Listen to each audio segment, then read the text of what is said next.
Football O'Clock.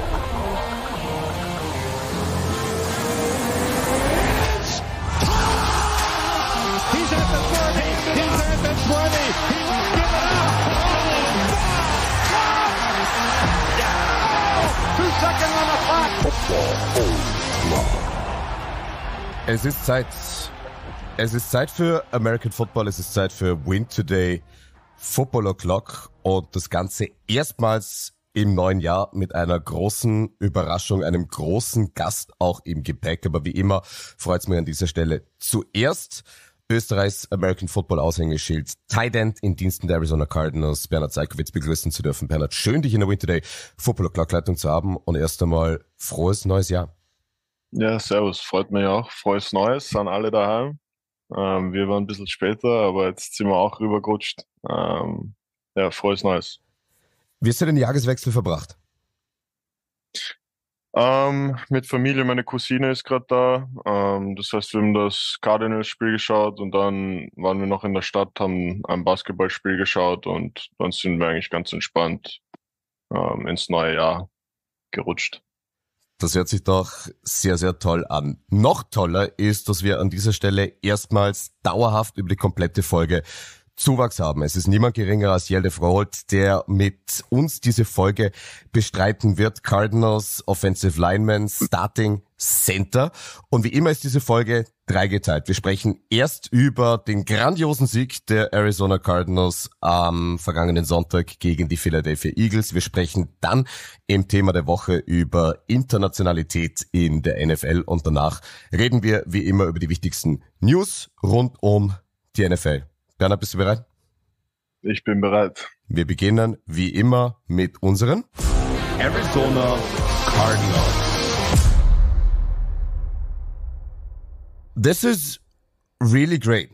I've been looking forward to this for a very long time. Basically, back a couple of weeks ago when we started about the possibility of having him on. He's the veteran offensive lineman. He's the starting center for the Arizona Cardinals. He's Hjalte Froholdt. I'm trying to get the hang of the pronunciation, but Hjalte, so glad that you're joining Bernhard and me here on win2day Football O'Clock. No, thanks for having me, guys. This is awesome. I'm excited. Hjalte, I have to start with you. How big was that W yesterday? It was awesome. Definitely. I mean, since it's been a tough season. I mean, I know Psycho can say that too. Like it's been brutal to say the least, but we keep chugging along, and practice is still hard, and we still get after it. And we don't really always get the outcome we want, but then to go into Philly and beat the heck out of them, that was awesome. And especially the fashion we did it, right, with 30 seconds left or whatever it was, scored a go-ahead touchdown. It was awesome. It's a 35-31 victory for the Arizona Cardinals. And Bernhard, the interesting thing is you had to talk about so many losses. And of course, right around when we wanted to bring Hjalte on, the Cardinals do secure a W. Mm-hmm. Is he going to be the lucky charm of this podcast? And does he need to be back next week if there's another win, just in case? Maybe so. Maybe the podcast is the lucky charm, but yeah, maybe. I love to. Bernhard, the one question that a lot of people asked was if this game, or if you got the feeling during the week that this game meant a little more for Jonathan Gannon. Obviously, with his past as a defensive coordinator for the Philadelphia Eagles, maybe showing them what they kind of lost and not letting him go. I mean, everybody lets you go if you want to go on and become a head coach. But did you get the feeling that this meant a little more to him, or did he keep it even keel in preps and in all the meetings, and did he handle it just as quote unquote another game? I mean, the way he was talking about it in meetings and stuff, he definitely wanted it to be just a regular week, just another week for us. I'm sure maybe on the inside of him, he wanted to have this win more than others. But at least from my perspective, it felt like a regular week. And the only thing that really was different is that he was really comfortable in his plan. And since he knew so much about the other team, and he was really comfortable in what we had going in the week, and and it worked out for us, so that was good. Hjalte, how did you prepare for this Eagles game? And I sent along kind of a little preparation for this talk, and I labeled it very consciously the previously feared Eagles front. Only one sack that your unit allowed. I think only 3 tackles for loss. A mightily impressive job against this squad that featured Cox and Carter and Sweats and Graham. How did you prepare for them? And I was the only guy that gave up that freaking sack, so that kind of sucks. But, I mean, I think it's, they do have a really good D line, but I do think that just like Seiko said, we kind of walked into it with the same mentality. I mean, we're playing in a league right now with just good D linemen all over the place. Like, especially we face the 49ers twice a year, and it's a mess to play against those guys. So I think, we headed into it saying, all right, we know where their holes are. We know we're going to try to out scheme them. And we kind of had a good idea where they're going to line up most of the time. And then just like Zago said too, the same thing happened with our offensive coordinator. I feel like he was super comfortable with when they give us this, when we're in 11 personnel, this is what we're going to run. When they give us this, when we're 12 personnel, this is what we're going to run. And it was kind of cool to be able to just head in there and feel super confident. These are the runs we run against these fronts. And then we just executed and just played super hard. So I know they've had some issues at their secondary and their linebacker core as well. So obviously, that's whenever you lose your starters, it's always a big, chip in the armor there. But we walked into the game with the same mentality as we have all year, because I feel like every week we just face another daunting D line. So, but it was definitely good to go in there and honestly beat their ass. Let's just stick with the victory and how it all came about, and just also talk about the character of the team. You were down 3-14, you were down 6-21, and you still clawed your way back into the game. What does it say about this current Cardinals squad that there's no giving up?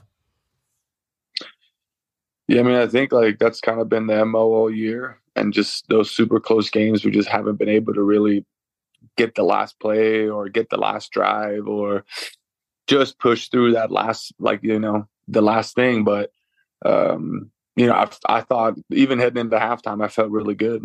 We had a couple of miscues in that first half. We went down the red zone 3 times, got 6 points off of it, and interception went for a touchdown. But we had 41 plays in the first half, over almost 200 yards of offense. So, we headed into the second half with a lot of confidence, hey, we can do this, man. And then we walked straight out there, got a touchdown, got the ball back, scored again, and all of a sudden it's tied. And I think that's just kind of the mentality of this team. They just don't give up, and you feel that in the facility as well as at practice.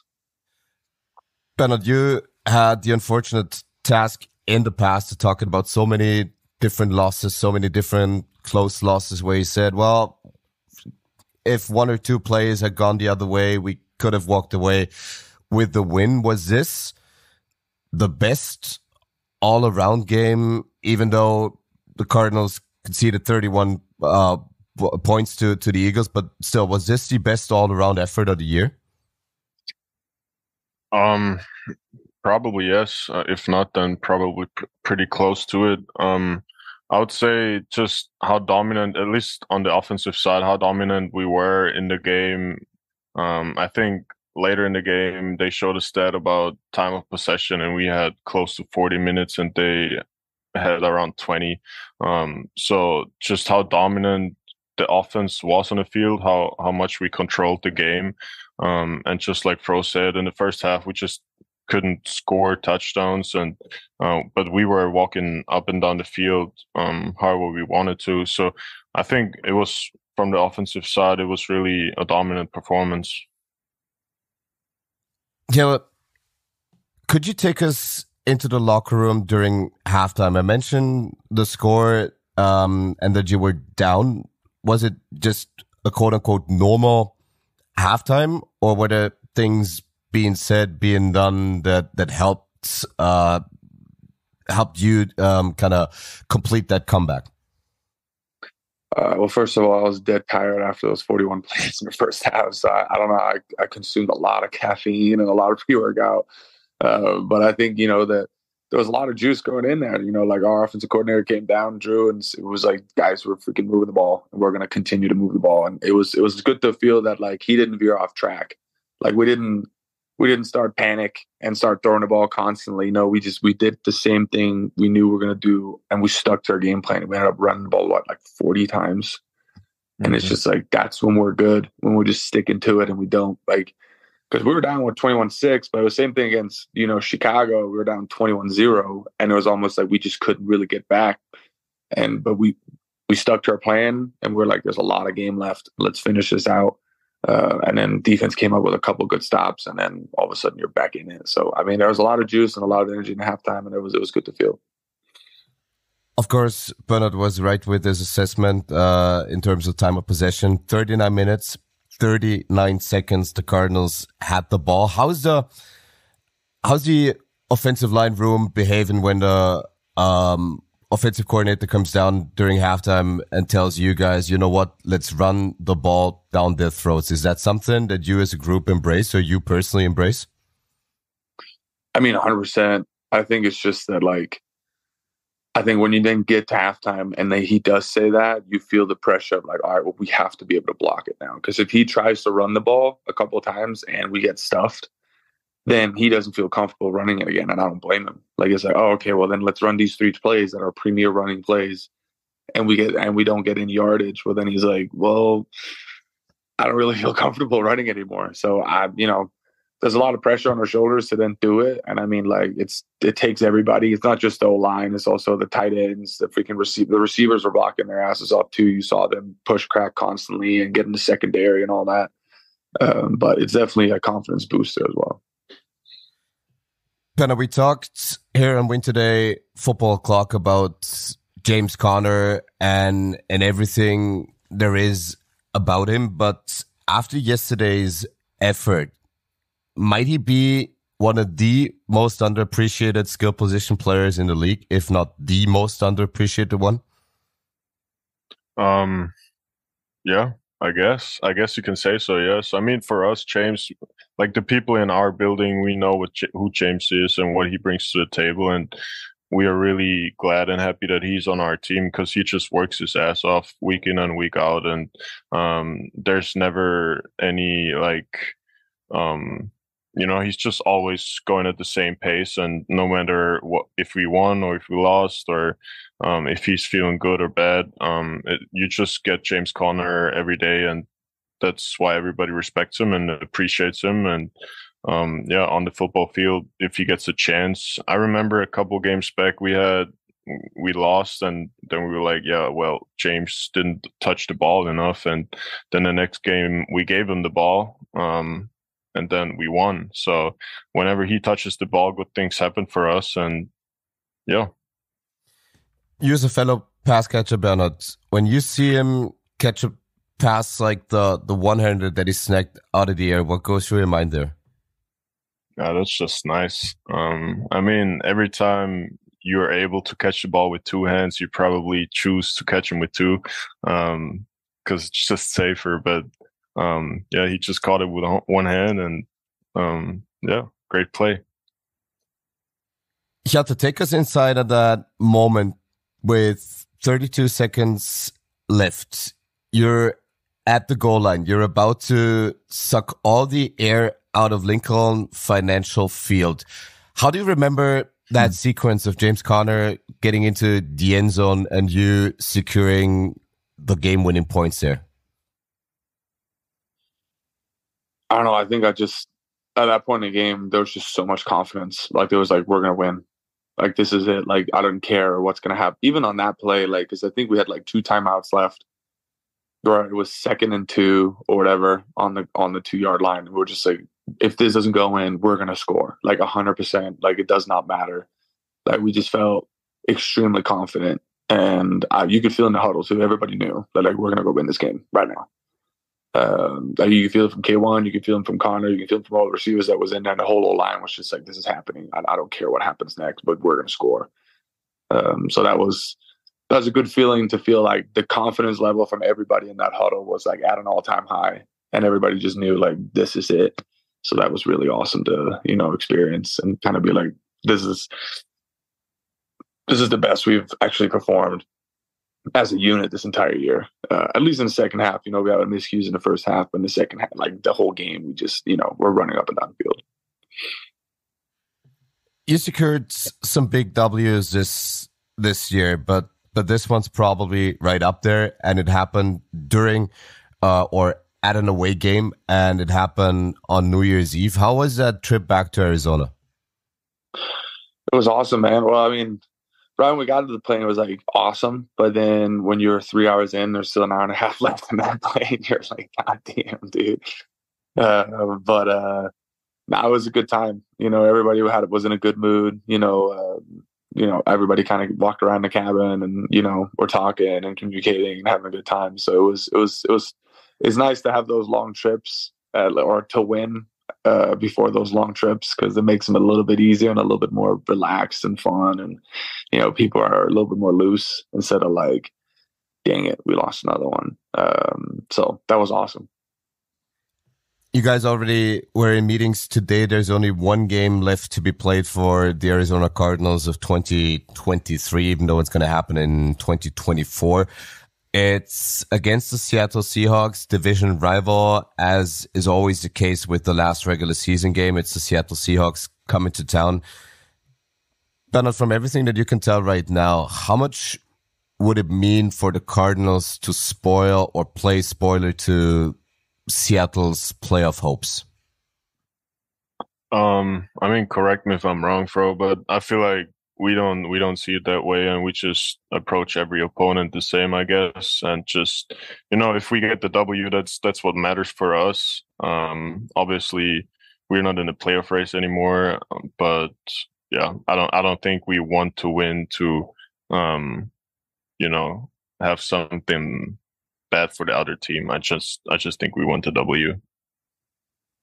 Yeah, I mean, I think like our motivation is not to spoil anybody's season. That's not like the motivation. Maybe it's in college. It's like, oh yeah, make them get a bad bowl game or whatever. But it's like, now it's just the motivation is to win. The motivation is like for all of us to just be better. And I think that's what you can feel in the entire facility, which is super awesome. That indeed sounds like a plan, and I guess we'll find out next week around this time if you succeeded at that task. Yeah. As is the case, whenever two Austrians and a Danish guy are talking about American football, there is an international component to it, especially when one Austrian and one Danish guy are indeed NFL players, which kind of brings us to our topic of the week. We want to talk about international players in the NFL. We want to talk about international play, international expansion, and everything that goes into it. We'll do it right now. Thema der Woche.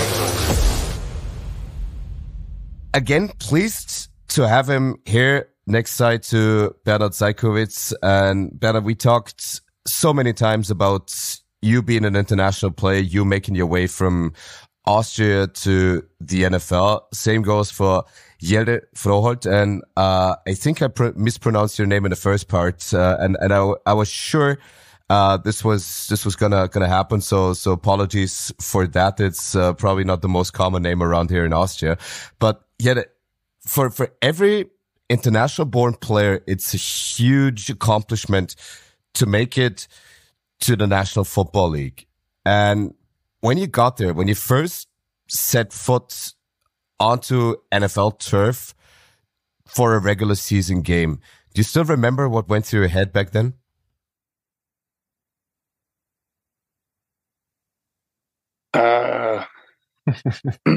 Honestly not. I think it's all been so long ago. I mean, it was like my second year. I was coming back from injury, and it was during COVID, and a lot of stuff was going on. I think like there are a couple moments that you cherish and you think about and you remember, but overall, it's like I think one thing that I've realized is that like is the journey that with the boys that you're with and everything that you kind of go through and fight through together. I think that's what I remember more. Like I remember the guys in the room or some of the practices, walking off practice and you're laughing and joking and stuff like that or whatever. Yeah, some of those first years are a little blurry right now because I think, I didn't see the field much. I got cut. I moved to different teams and stuff like that. So the past 2 years are a little bit more vivid in my mind. but definitely, I mean, going out there and suiting up and like really letting yourself get the chance, like, holy shit, like, I'm standing on like I'm about to play a football game in National Football League, and I'm being paid to do this. It's definitely a privilege and also something that I'm really grateful for. We'll eventually get to all these kind of components that you mention, or hopefully some of them. But Bernhard, you as a fellow international player, is there a lowest common denominator of things that you have in common with someone who grew up in Denmark and started playing football there, someone who grew up in Germany and started playing American football there, someone who grew up in Mexico and started playing American football there? Is there something that ties you all together? I think so, yeah. I think the first time I saw Fro was in OTAs or like even before OTAs, just in workouts.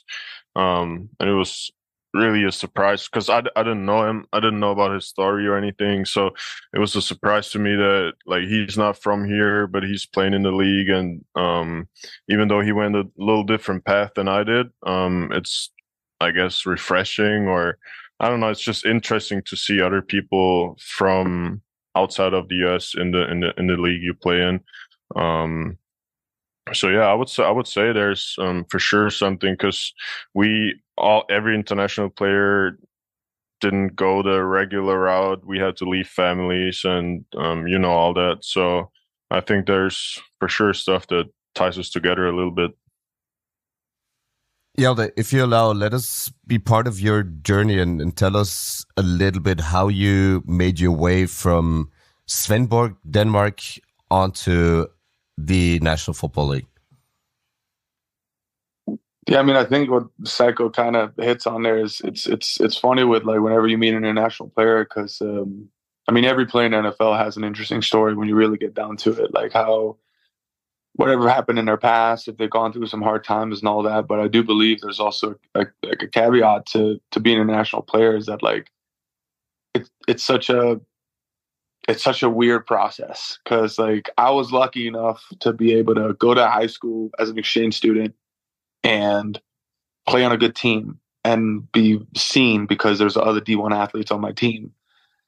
And then I played well enough to get some scholarships. So like for me, I might have had one of the more like quote unquote, I guess, like regular ways to get to the NFL. Still tough because, you're on your own. You don't have family. It's not just like a 1 hour time change. It's like 6 hours if you're on the East Coast, or now it's like 8. So it's not as easy to communicate. So I think sometimes it's like you bundle things up and stuff like, so it's hard to deal with a lot of these things without having to be open about it. But I was lucky enough to go to high school, got recruited, went to college, switched positions, because also sometimes international players, they're like, hey, you're actually not doing this very well. Let's try something else, because you work really hard and you never really quit. Because I think that might be the common denominator between a lot of internationals, because we're like, if this doesn't work out, like I'm probably going to go home. So whatever I do now, it has to work. So I'm willing to, I mean, if they told Seiko to become a kicker, I'm sure Seiko would be like, bet, I'll fucking do it, man, whatever it fucking takes. So I think that's definitely one thing that whenever I talk to guys that's been around in nationals, it's just like that, like all or nothing mentality. And that like every day I walk in this facility, I'm going to give everything I have, and I'm going to work hard. I'm going to practice hard, and I'm not going to be apologetic about it.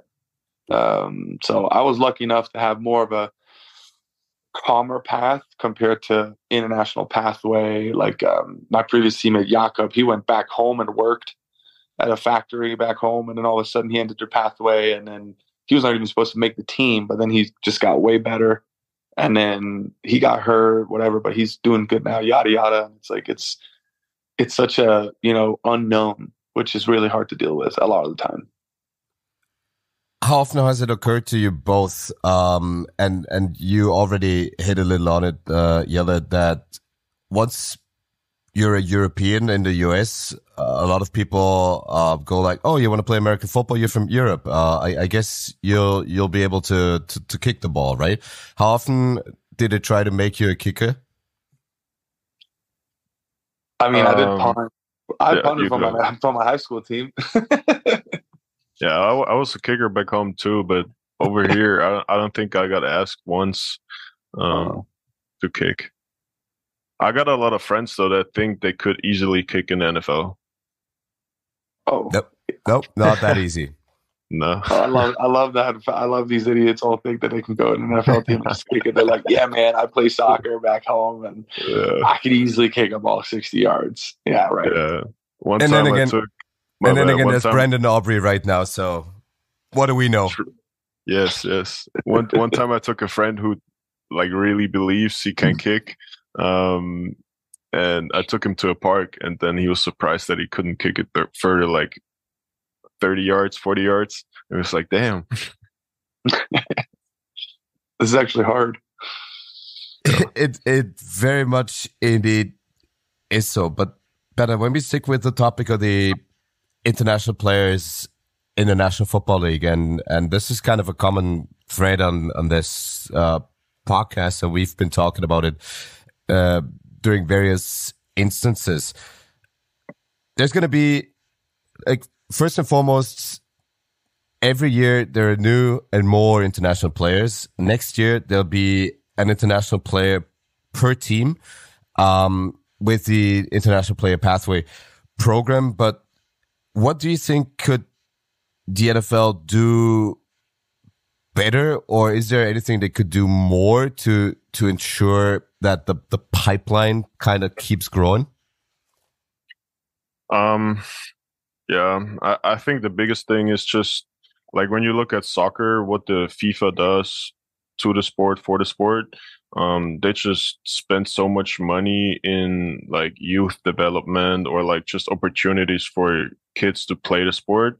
And I think if the NFL really wants to have more people play the sport and get better talent from all around the world, they just have to spend some money to open opportunities for people outside of the US to play the sport. Because like over here, if you go to school, everything is paid for, at least in high school. Like you don't have to pay for your cleats or maybe the cleats, I don't know, but you get your helmet and the shoulder pads and stuff like that. So it's easy to like kind of, hey, let me try football. Maybe I like it. But back home, it's actually a big investment to like start playing football. I remember my mom when she bought me my first pads and helmets, and she was like, "You're not quitting this like hobby. Like you have to play now," because I just spent so much money on this.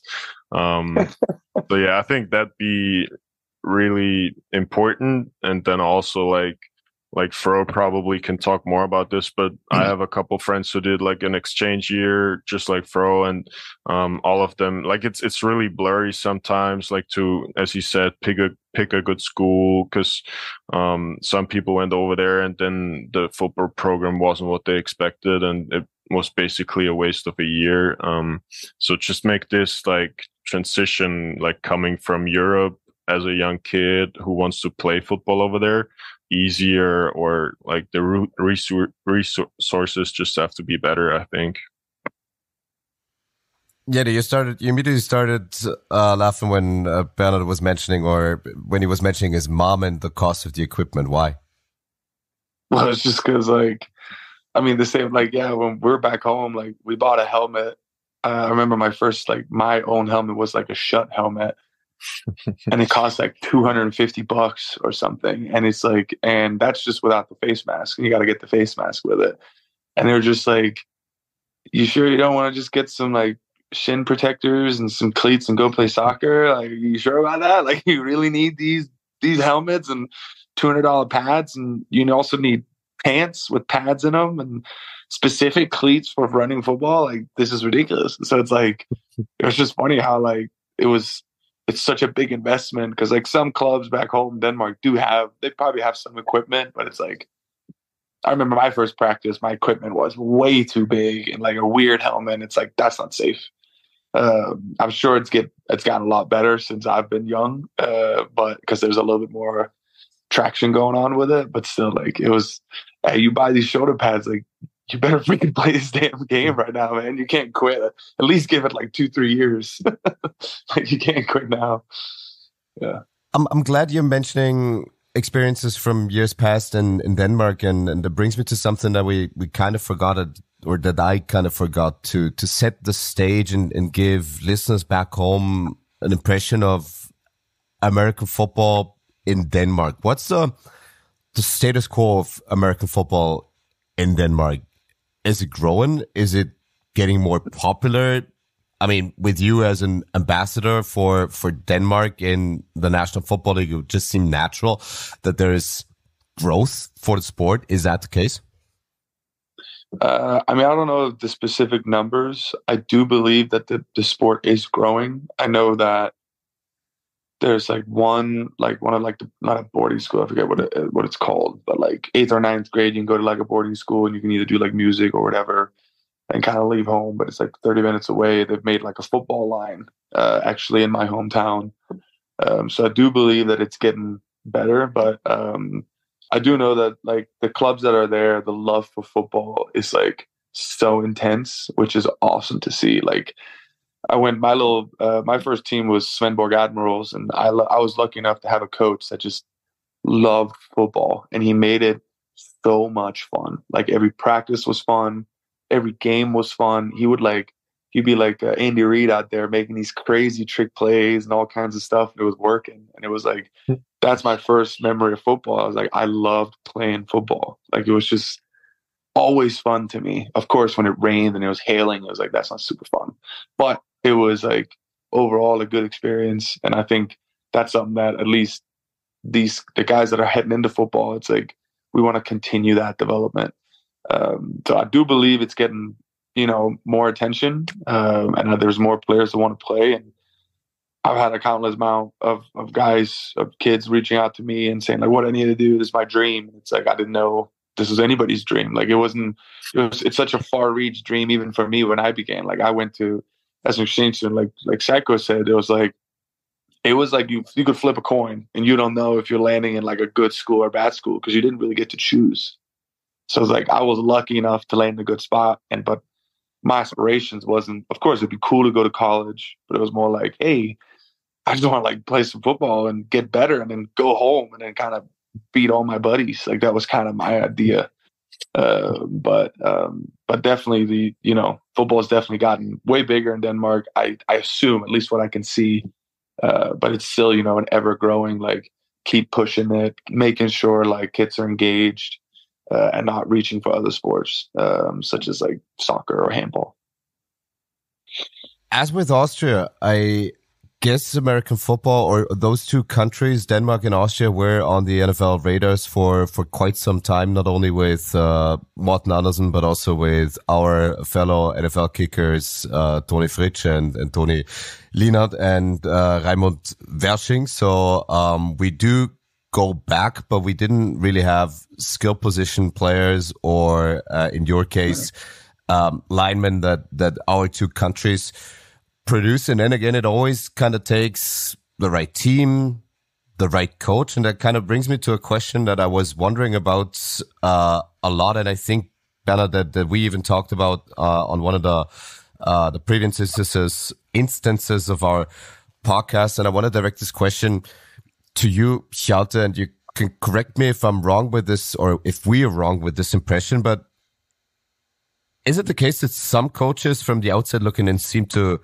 embrace international players more than others? I mean, we look at Ron Rivera and what he's done with F.O. Bader and letting German lineman David Bader debut last year in the regular season, or Bill Belichick, who drafted Sebastian Vollmer, who got you into the organization, who got Jakob Johnson. Is it wrong to to say that those coaches are kind of trailblazers too for international players? I mean, I think you can say so. I think that whenever I was a part of the draft process, it was really interesting to feel how much like, yeah, we know what we know what you can do in the field, but like, who are you?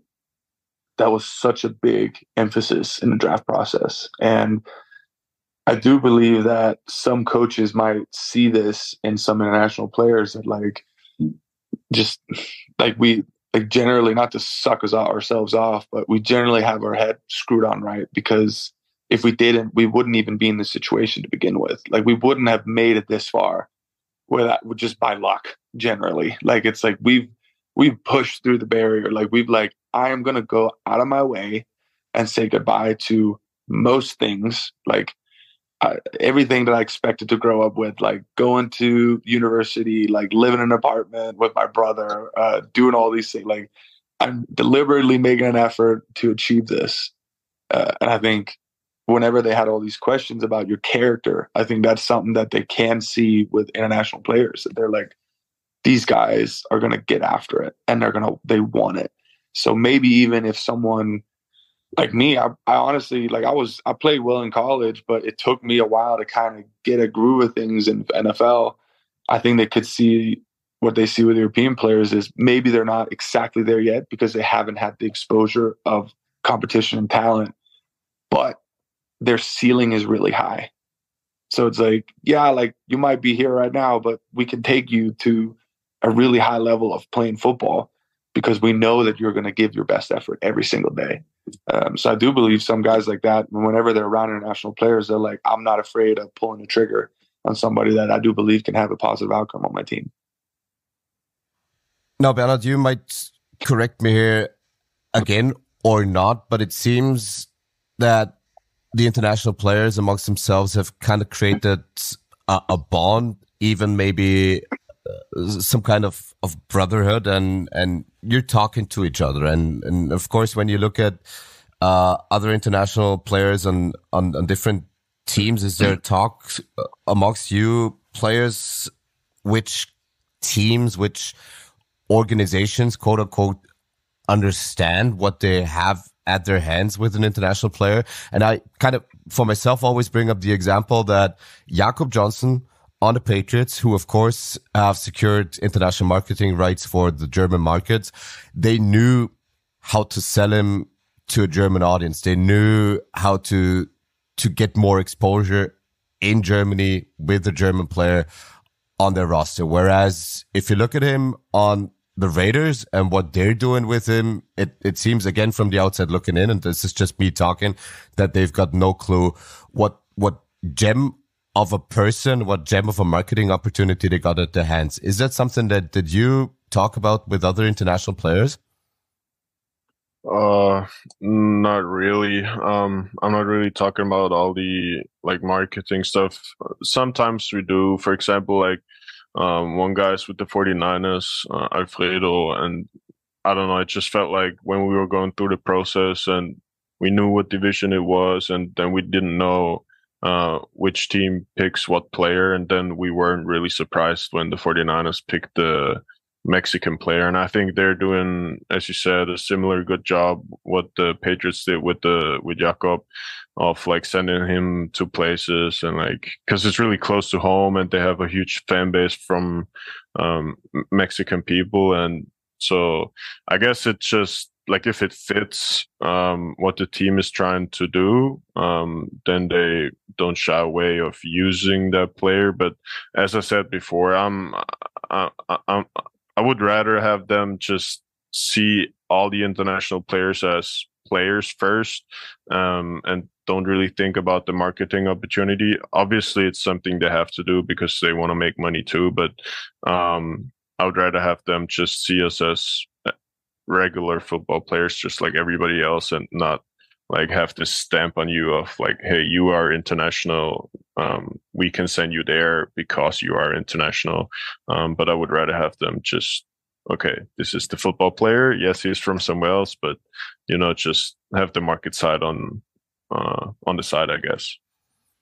Yeah, it might kind of feel feel forced for some teams to put that stamp on certain players with international backgrounds. But then again, how much room for improvement is there? Because if you look at the international series and the NFL's international expansion, I mean, it really started once owners found out, oh, there's a shitload of money to be made because not that, there's always going to be hunger for the NFL in North America. But I guess once owners found out how much money there's to be made with games in Germany and in London and next year, or actually this year in Sao Paulo, how much room do you think there is for international players to grow kind of into the system and in the system?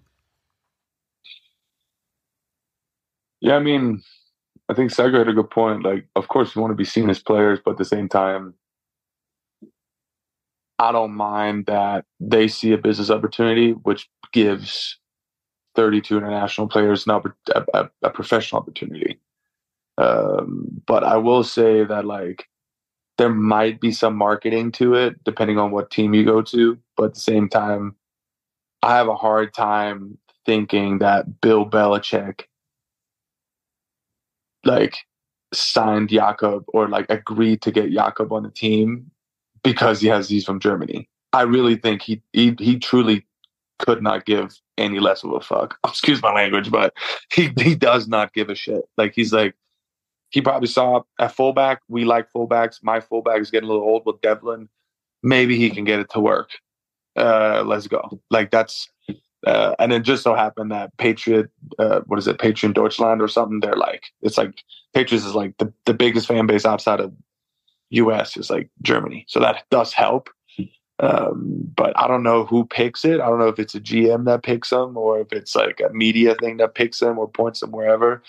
But regardless, whether or not it's a marketing investment, which is, in essence, it's not like super cool. You want it because of the player, not have, international stamp, whatever. This is a guy that we're using for some views.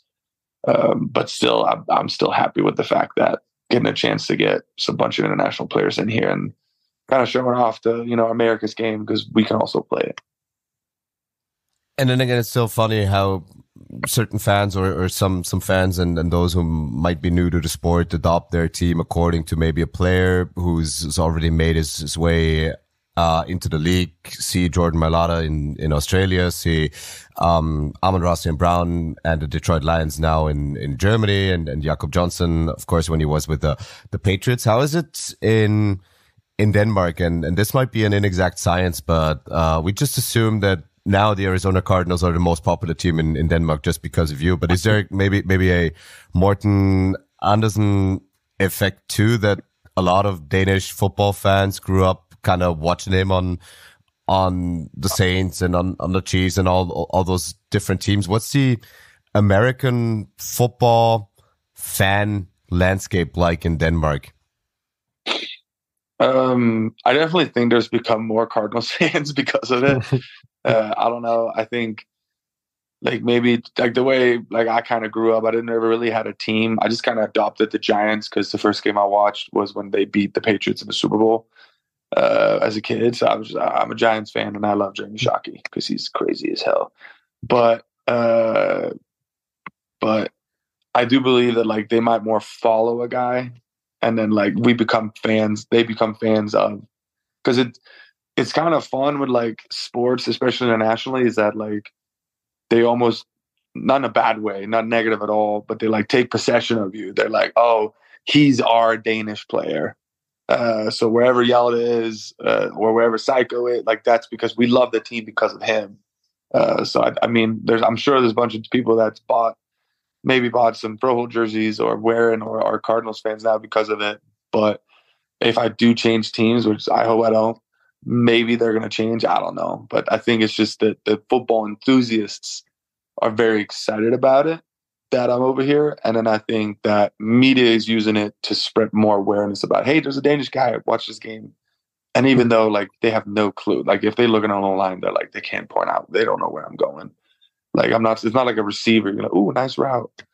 it's only like the football fanatic that can like watch the game, like, or we have a kicker and a center in the league, like ever Danish players in the league. It's not super exciting to watch, but maybe eventually we'll get some skilled players. But I'm sure that there's definitely sparked some more Danish Arizona fans for sure.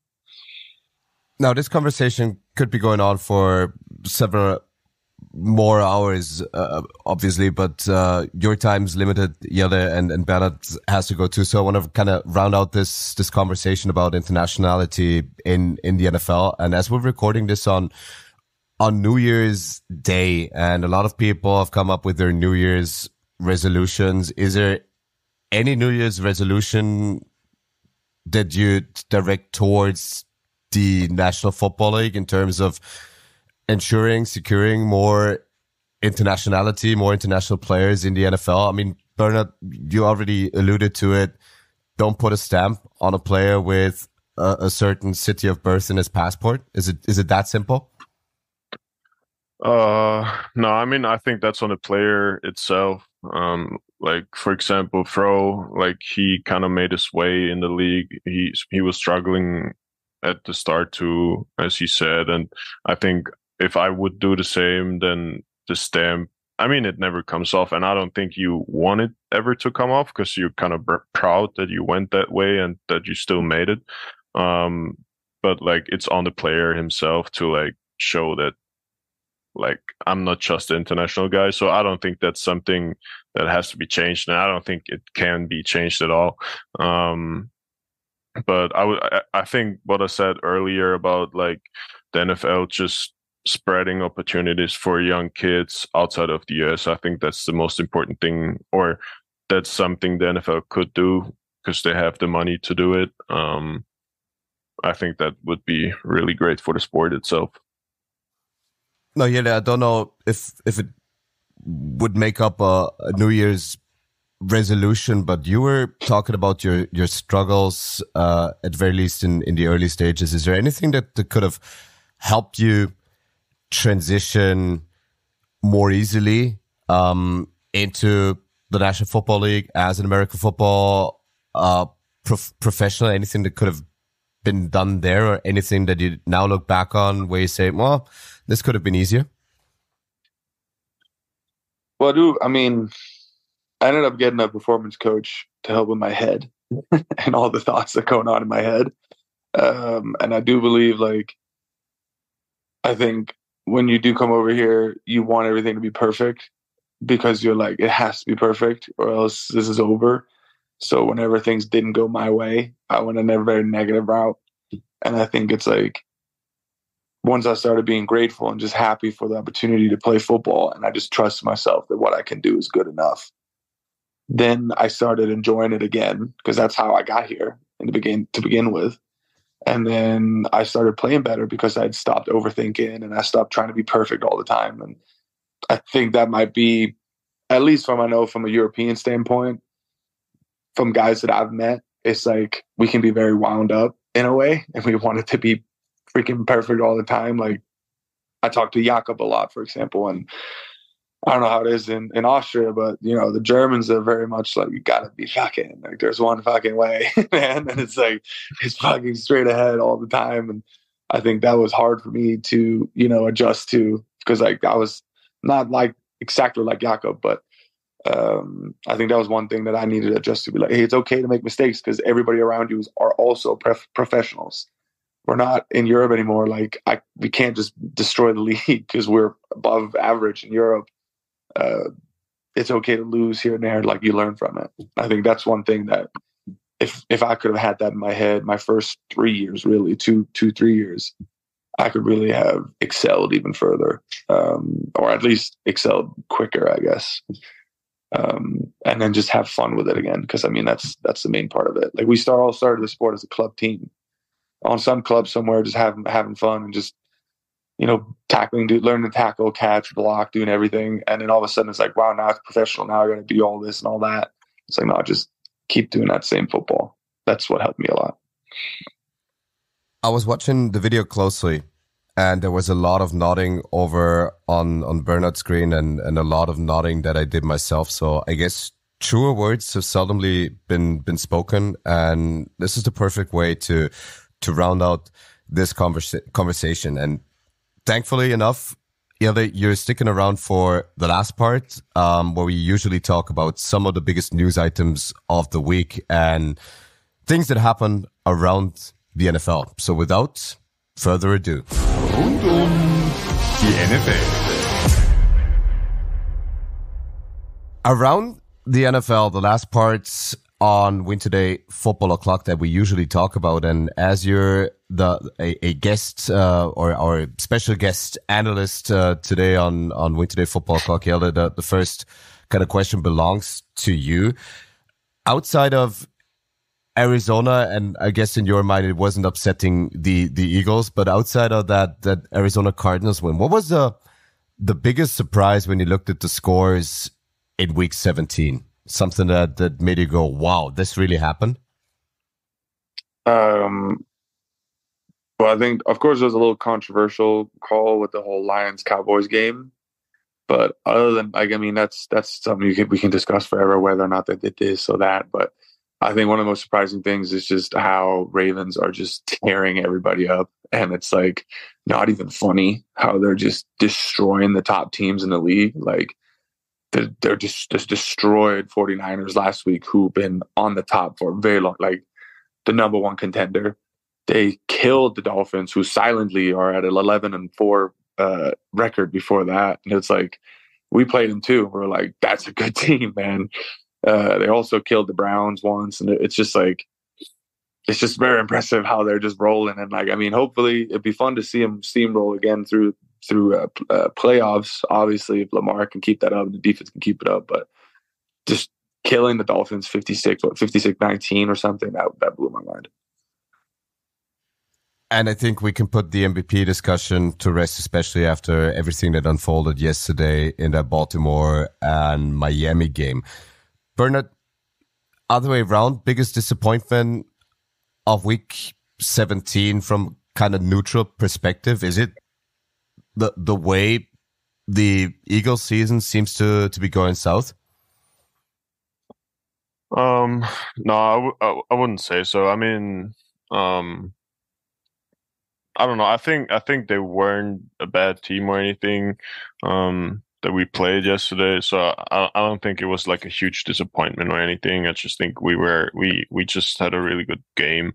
But it's funny that Fro picked the Ravens and the Dolphins as the surprise of week 17, because I would have picked the same one. And I think that's also a disappointment. Like, I thought the game was going to be way closer and the Dolphins were going to be able to just play with the Ravens and just hang in there more. But that it was so just... Yeah, I saw a video and someone was like, yeah, in garbage time. And I was like, what? Garbage time, Ravens, Dolphins? So it's crazy. So I guess that's a disappointment. And maybe disappointment being too strong a word. We'll think about word choice for our next episode. And to put a positive kind of, or get back to a positive approach. There are so many great stories unfolding every NFL season, and one of the best in recent memory just went into continuation this past Thursday with Joe Flacco leading the Cleveland Browns to a playoff berth, becoming the only passer in a 75-year plus history of the Cleveland Browns to record fourth straight 300-yard games. So that in itself is impressive. Hjalte, I want to start with you again. What's the biggest story, again, neutral analyst, kind of neutral view of this NFL season? And where does Joe Flacco come in or rank in those greatest stories that you see as of right now? Well, with the Browns, who have the superpower team that they had, and they absolutely embarrassed us when we went and played them. Everybody had a bad game that day. Actually, defense did play pretty well. Offense had a bad game. But I think it's just the transition from how, that you have your superstar quarterback in Deshaun and then might not perform super well, but then he gets hurt and he's been in and out of, he's been hurt and he gets back in and gets back out. And then they try around with a rookie quarterback and a couple of guys, and then they found freaking Joe in the street. And then he's just coming in and just doing good old school playoff Joe Flacco, man. Like, I mean, I played against him last year with the Browns. He killed us when he was with the Jets. Like, they're behind like 16 points with a minute 50 left and they won. It was unbelievable. But, I don't really know if there's anything that tops that. I think Joe Flacco just doing his Joe Flacco things. And then it's just wild. And then him going into the playoffs in a super high note. Like, I kind of want to see, it's good for the league to get a really good quarterback back in. Cause we kind of lost Aaron Rodgers early in the season, and it always sucks because like the season would be fun with Aaron Rodgers. It would really stir shit up. So it's nice that Joe came in and just like took the Browns from being like kind of on a downer, like, okay, they're actually going to miss even with all this talent. And then Joe just like takes them off, man. That's awesome. That's awesome to see. And let's not get too far ahead of ourselves, but we might be getting playoff games where Joe Flacco plays with the Browns at Baltimore, and we might be getting Jared Goff hosting a playoff game with the Detroit Lions against the LA Rams and Matthew Stafford. So that might happen. But Bernhard, biggest story for you so far, or biggest individual story so far this year in the NFL? Yeah, I think Joe, obviously, it's just refreshing to watch, like someone coming in and then you don't expect him to do good, and then all of a sudden he's like the star within 1-2 weeks. And also like there was a video I saw, like him on the sideline, and he's like almost falling asleep, and someone was like, well, if you have 5 kids, or I think he has 5, and he was like, if you have 5 kids, you take every second you get to rest. So I don't know, it's just funny that he's playing so good, and I'm happy. But for me, maybe it's because I'm a tight end, but I think Sam Laporta is also a really great story this season, just the way he came in, and just, you always expect rookies to have like growing pain and stuff like that, even like premier rookies, like where you think they should be able to play right away.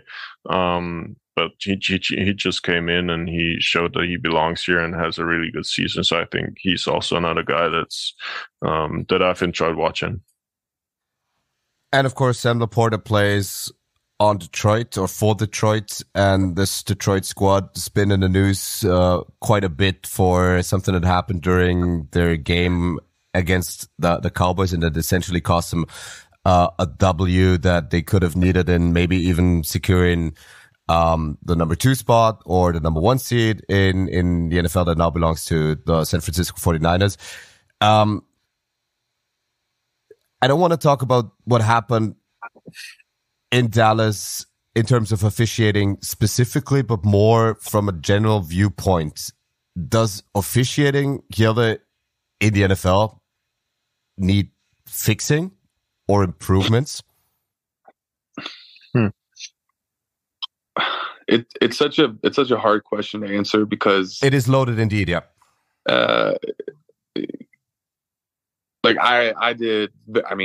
I'm not an NFL ref, but I did like very limited refereeing just back in Denmark. And it's like, I know it was it was just a small school, like it was young kids, whatever, but it's like, there is such thing as human error. And we do hold them to an extremely high standard sometimes, because the stakes are so high. So obviously when they blow a call the last seconds of the game, where like apparently like it sounded like Coach Campbell went up to a ref and said, like, they go through this before the game. They probably went up and said, Decker's going to report, Skipper's going to go over there just to talk so it looks different, but and Decker's going to just do this. He's not going to do your original report. It's just going to be a quick one. Talk to him before the game, talk to him what it was going to be. And because he said it multiple times, I fucking talked to you about it. Like, I told you. And that's like, we expect them to do perfect, but whenever those calls come out and it's like, I hate to see it that like a ref ends up changing the impact, like the whole impact of a game. But at the same time, I also have a little bit of like, because the same thing happens to us as players, like we're not perfect. There's human error. We make errors and people also hail us for it. So it's like, it's hard as a ref, but I mean, there's some things with centers now with like our snap count that they're going to change. Like in silent cadence, I've got 5 flags this year because my silent cadence is off or too fast or something like that, which has never been an issue. They just decided to change that mid-season. Like by week 6, they're like, let's do this. No precautionary, didn't tell anybody, just kind of did it. And I'm like, I've been doing this for years. And everybody's been doing it for years. All of a sudden, you just want to change it? Like, what the hell? So I think some of those, like we're in meetings too, and it's like you can see throughout the season that they're trying to ramp up on certain calls or trying to ramp down on certain calls.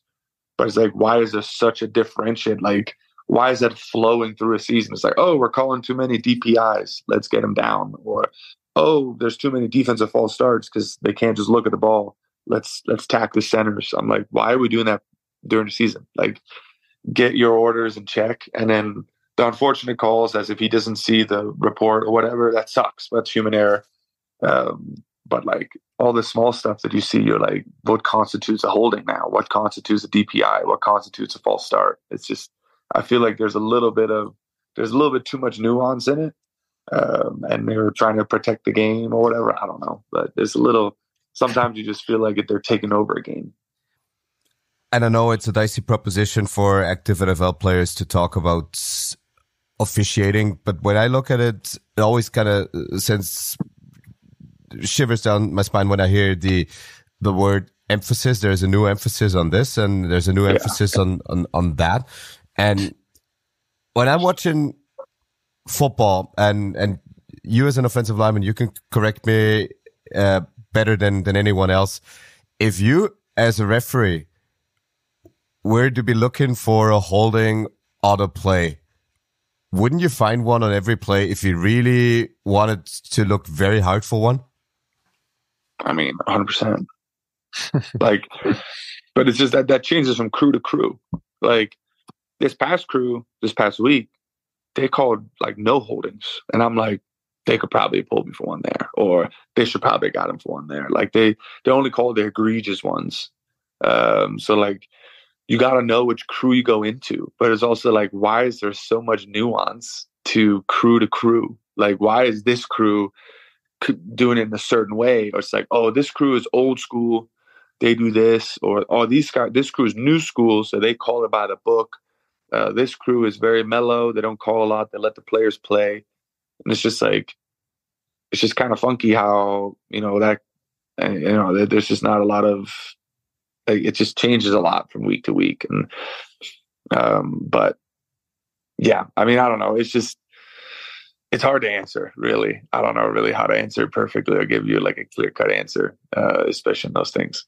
So the one play that always comes to mind, and you as a Giants fan, you can probably relate to it. The one Super Bowl, the first Super Bowl that the Giants won against the Patriots, that play where Eli just heaved it up and Tyree came down with the ball on his helmet. You kind of start counting the different offensive holdings, and you end up at four or five on that single play that just weren't called because it's a Super Bowl and you don't want to ruin the Super Bowl with calling penalties apparently.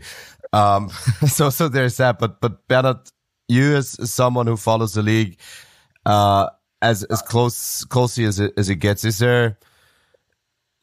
what would you try to fix when it comes to officiating, or try to not to fix, try to do differently? I think Fro said it best when he said, it's like there is human error, but as long as they don't take over the game or change the outcome of the game, I think that's what they have to strive for. Because like everybody understands that, well, like let's say I get a holding call and obviously I'm going to say, no, I didn't hold the guy. So there's always this, like, that one team is always going to complain about the ref if they get the calls. So I think that's never going to change. And I think that's just how sport is. But when it comes to decisions that just literally changes the outcome of the game. I think they have to be better on that. I don't know how to solve it, but I think it's like in some cases it's just more let the players play, and if it gets outrageous, then call it. But like if you change the outcome of the game, that's not what it's supposed to be, and it's supposed to be about the players on the field battling it out, and not the refs saying, "Hey, this was so wrong," and now the outcome is changed. I know there's no one-size-fits-all solution, but my approach would be make everything and anything reviewable. You still have your 2 challenges, but maybe that'd be a step into the right direction. I know it's a loaded topic, and I don't want to lead you onto slippery surface right here, or even more than I already did. So we're gonna go to Hjalte's kind of backyard, front yard, something right down your alley, and this corresponds with something that I started a couple weeks ago when I had international player pathway program athlete Max Pircher from Italy here on the show. He's currently on the Detroit Lions practice squad, so he can probably relate to that officiating discussion too. But I made him kind of rank his best offensive tackles, and of course he came up with Pede and Taylor Decker. He basically had to, but with you not being in discussion right there because you're the best centerman anyways, Hjalte, but who are the best centers in the NFL not named Hjalte Froholdt? Everybody keeps talking about Jason Kelce. Is he still the gold standard? And if not, even if he is, who else is there? Who are like the top 3, the top 5 center that immediately come to mind? Well, I mean, I still believe that Jason Kelce is, one of the top dogs. Obviously, he's a 14-year vet, and obviously, a lot of people who've seen his documentary, he's dealing with a lot of stuff and pain and all that's, what comes with being in the league, just in general, but especially as an offensive lineman for that long. I think he's always in that GOAT conversation. But I mean, he's had in a row, how he's played, how he's been kind of moving this team in the direction that they're at now. But outside of Jason, like my really good friend, so maybe I'm a little biased, but Frank Ragnow for the Lions is an absolute animal. Hopefully he doesn't hear this podcast because I don't want him to hear me suck him off. But he's a really good player, man. And he's just consistent. He does the same set, the same thing over and over. And I make fun of him about it, but he's like, but it works. So he just does, I call him double under king. That's all he does. He just catches it, gets double unders, and then he just squeezes because he got this like absurd strength in his forearms. So he just squeezes you. And the second he has his hands on you, you're done. And it's just, there's nothing else to be done. Outside of him, one guy I really enjoyed watching is Brendel from the Niners. Same guy, kind of not in the same boat that I was in, but bounced around a little bit, haven't really been playing a lot. And then all of a sudden he got a chance to go in and he's balled out.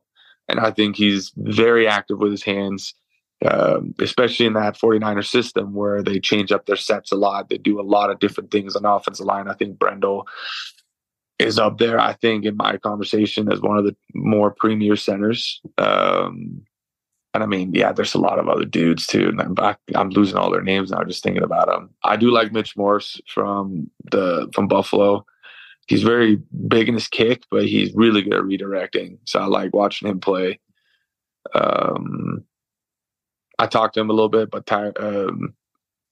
now I forget his name. Tyler, the center, damn it, Biadasz for the Cowboys. Biadasz, yeah. I struggled with the name too. Yeah. I think he's also done a really good job. He's a little undersized coming in, and he's, kind of just taking over that offensive line, and he definitely leads it. And that's one thing you can see him doing. And then he plays a really good game. He changes his setup a little bit too, and he has a lot of big boys in his league. There are a lot of good D linemen in his division to play against. We play against him this year. It's a mess. And he's also performed whenever he has to. So I think that's some of my guys right now that I can just think off the top of my head. But they're definitely Frank, Kelce, and Brendel might be my top 3 right now. And you haven't mentioned Brendo's first name. It's of course Jake Brendo, and that just shows to people out there, give a little more love to the centers of the league. And next time you watch an American football game, maybe closer than you'd like to, watch the center and watch what he's doing before the play, during the play, after the play. It's a sight to behold indeed, when looking at those people who are indeed, no pun intended, center of attention, hopefully for some listeners out there. To round this one out, and I've taken way more time out of your time kind of budget than I should have, so I'm really glad that you're doing this. But Bernhard, with only 1 week of regular season football action left, how much sadness is there, or how much are you looking forward for the season to be over? What's the feeling like right now for you and as far as you can tell within the Cardinals organization? For me personally, it's always a long season, and even before the season, training camp, OTAs, everything. So whenever it comes to the end of the season, it's like, damn, like it goes by so fast, that you forget about all the time where you were like, because early in the season, you're like, sheesh, week 3, and it's going to take so long and whatever. And then by the end of the year, it's like, whew, it went past quick. So, I don't know. That's just how I feel. I don't know. I'm excited for the last week. And then we'll see, attack the off season and stuff. But it's been a long season, so I think everybody's kind of ready to take 1 or 2 weeks off and just clear the mind again too. So yeah, but it goes by quick. Yeah, you're approaching the end of your 5th year in the league. How do you feel heading into this last home game against Seattle? Well, I mean, yeah, it's always hard whenever you know that the end is near, I think, because like in the beginning of the season, like Saiko said, you kind of you're kind of just banging your head against the wall. Like you're just having your head down, you're doing what you need to do because you just finished camp. You're like, you got 3 days off, and then you're heading into week 1, and then you're just going. And then I always feel like the closer I get to the end, when I'm like 4 or 5 weeks out, I just always start to like think like, shit, it's actually pretty awesome what we do, and what we get to do, and the relationships that we have. Like even though we've lost a lot, which sucks, I don't think I've laughed more than I have this year. Like I've had a really good time with everybody. I mean, Saiko said, like, for example, Saiko, the tight end grandfather, Jeff Swain, he's awesome. Like, just meeting new people that, like, you never think that, like, you always think that, okay, I have my friends, and, like, I don't know people anymore. But then, like, I met a new fellow international player, and I'm like, that's freaking awesome. And then I met new O-line dudes that I've never had before, that I walked into the off season, like, I don't know if I'm going to have a relationship with these guys. And then at the end of the season, you've gone through all this BS, and you're like, wow, everything is so fun right now. Like, it's cool. Like, of course, we're not winning. We just won, which is great. But then you just know in a week's time, everything's just going to this group is done, which I get a little sad about, because my first couple of years, I was just looking forward to the off season, because I was like, I need to get the hell out of here. But I think the more I've been in it, the more I'm like trying to cherish the last moments I have, because of course I'm going to enjoy time with my daughter and my wife finally, and travel and stuff. But it's definitely going to be it's going to be hard as well to say goodbye. And you just mentioned it. You just became a father a couple of months ago, and please do enjoy the time that you have with your family. But when's the first trip to Austria going to take place? The first trip to Austria? Oh, we already got a plan. We're going to summer. Boom. Perfect. Let's just make sure that Bernhard's mom or Bernhard's friends are hosting you and giving you a proper reception. Oh yeah, for sure. No, we'll crash their house, 100%. The red carpet. Of course, red carpet treatment, nothing else. Oh, yeah. Hey, I love it. Listen, thank you so much for jumping onto the show. Maybe you are indeed the the lucky charm, or we are the lucky charm for the Arizona Cardinals. Let's find out next week. Let's do this again. Thank you so much, Hjalte, and thank you so much, Bernhard, for doing this. Happy New Year to both of you and your families. Looking forward to talking to you again.